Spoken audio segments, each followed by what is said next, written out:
খুব সুন্দর প্রশ্ন। প্রথমে আমার চরিত্র নিয়ে কথা বলা হচ্ছে।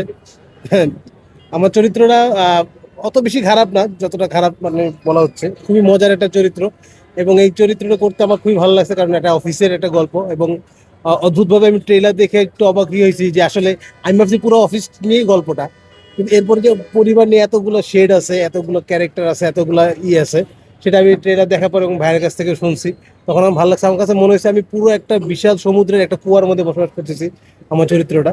কিন্তু এই চরিত্রটার মধ্যে সবচেয়ে বড় অবদান হচ্ছে আমাদের সম্রাট ভাই। উনি আমাকে কয়েকটা ছোট্ট ছোট্ট মুদ্রা এবং ক্যারেক্টার স্টিক্সটা ডেভেলপ করার জন্য দিয়েছেন, যে রাগ করাটা।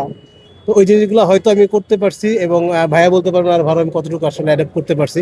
আমি ট্রাই করছি চরিত্রটাকে আর একটু ফানি করার, একটু মজার করার, এবং ব্যাপারটাকে সিরিয়াসলি নিছি, যতই মজা করি। This is not a part of joke, তাই না?